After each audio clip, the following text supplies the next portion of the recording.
Hi folks, Anthony here again. I want to keep this video as short as possible because I value your time, although the longer my videos are, and the longer that I can keep people watching them, the better it is for the YouTube algorithm, but I'd rather create meaningful content for my viewers than trying to play tricks with the algorithm.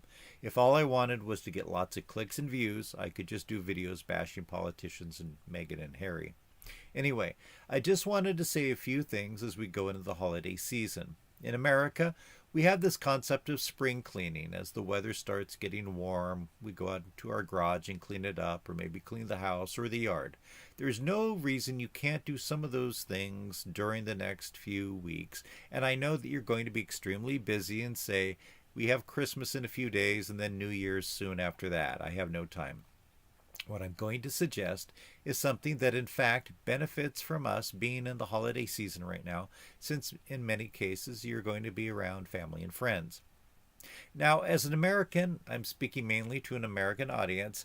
I think approximately 70% of my audience is from the United States, with Canada, the United Kingdom, and Australia being the next three largest countries in viewership.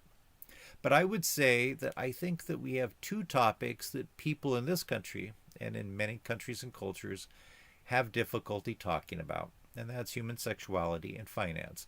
Parents, by and large, do a terrible job on these two subjects, but not always, and schools do a pretty bad job when it comes to discussing them for various reasons. Now, I'm not going to talk about human sexuality in this video, and we're only going to touch upon some of the very basics of personal finance. And that sounds boring, but I don't think that it will be. So just keep with me here. But I think that when you're going to be around people, especially family members in particular, parents and children and siblings, this might be a good time to discuss some financial issues, and perhaps some difficult discussions might need to be made. Obviously, some forethought needs to be put into it, and again, as I point out in all of my personal finance and stock investing videos, I'm not giving you financial advice. I'm not a financial planner or advisor. So this is not advice. This is entertainment. But I think for a discerning adult, you can extrapolate from the entertaining portions of this things which might be of relevance to you in your own life. And it's important that if you need financial or legal advice that you should go with professionals from those fields. Don't rely on anything that you hear on the internet, including from me. However, you can take those things, those concepts or ideas that you learn from the internet or from YouTube, and discuss them with your lawyer or accountant or financial advisor when appropriate. Now, obviously, an important thing in most modern societies is having a will. I'll give no advice on the details of any of that. For some people, having a simple will is enough. For others, having some type of trust might be important. It depends on what country you live in, and even sometimes what part of the country, as different subdivisions can have different laws. In the United States, every state has different laws concerning wills and how many signatures you might need on them and things like that. And while most states operate on laws based on English common law, the state of Louisiana has laws based on the Napoleonic Code. And if you're from the United Kingdom, you know that the laws of Scotland are different in many respects than the laws of England and other parts of the United Kingdom. But if you don't have a will, you probably should look into getting one soon. You're not going to live forever, and the odds are that you'll probably live into your 70s or 80s on average, but you could encounter a drunk driver tomorrow or some other mishap. And wills can be expensive. Even a simple will, if you use a lawyer, might run $500. But for many people, that may be a one time cost, and having a valid will is certainly going to help your heirs when you pass away. If you decide that you'd rather save $500 and not get a will, but leave perhaps a substantial estate, one that could be complicated to your heirs who then have to petition the court because you've died intestate or died without a will, that's going to be very costly and a headache for the people that you leave behind. So don't do that.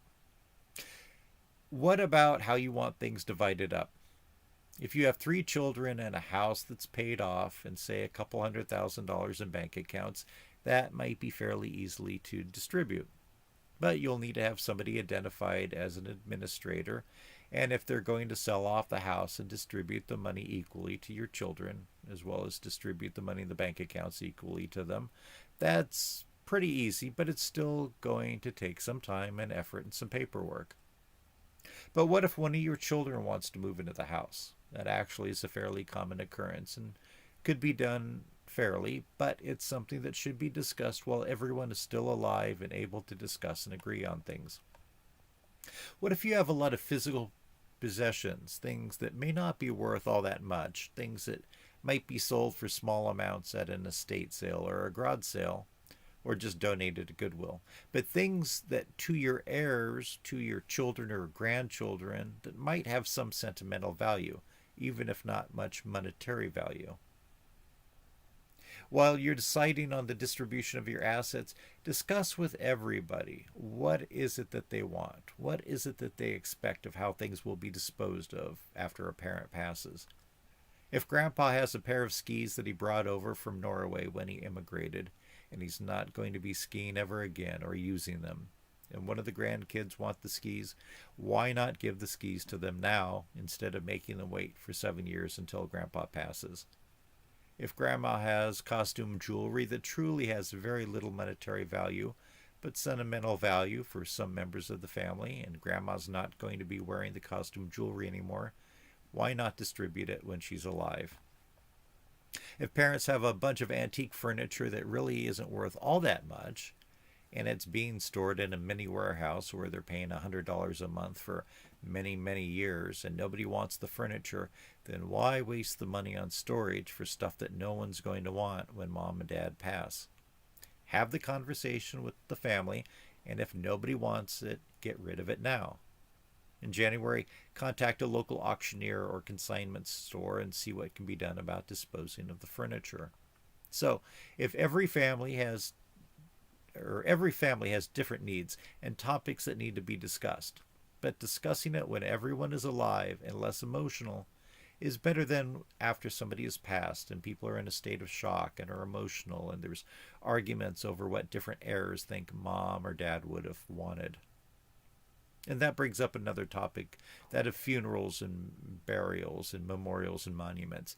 Discuss with everybody and then put down in writing exactly what you want. Do you want a funeral in a church? Do you want to be cremated? Do you want to be buried in a coffin, but the cheapest coffin possible? Where do you want to be buried or interned? What exactly do you want written on your headstone? Likely there'll be some type of online obituary, or if your local hometown still has a physical newspaper, there might be an obituary in that. Jot down the things that you want said about you, or at least the biographical details that you want to have accurate in your obituary. If you were a Freemason and a member of the Eagles and served in Vietnam as a first lieutenant from 1969 to 1971, put that down. That way your grandkids are not trying to figure out what your biography is as they're talking to a reporter on the telephone. You don't have to write it in a way that toots your own horn, but having some of the key things in years or locations or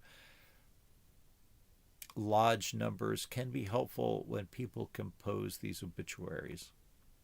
Do you have a list of your various online accounts and passwords and instructions on what to do with the various things when you pass?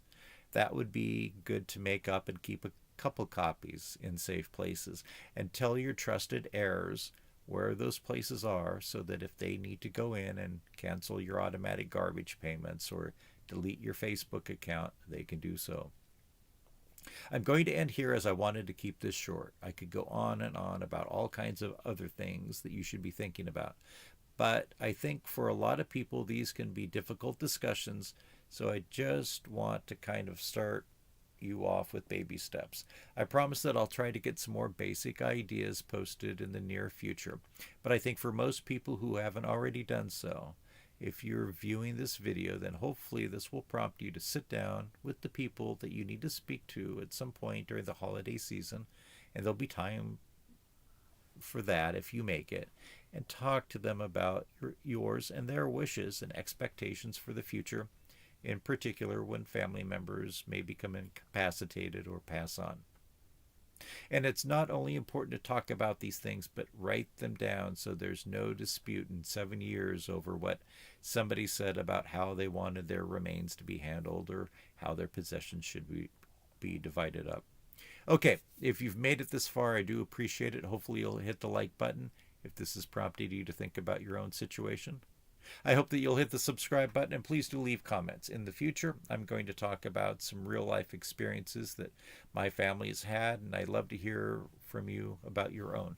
Thanks so much. And as we go into the holiday season that contains many different holidays, happy holidays to everybody for whatever holidays you may choose to celebrate.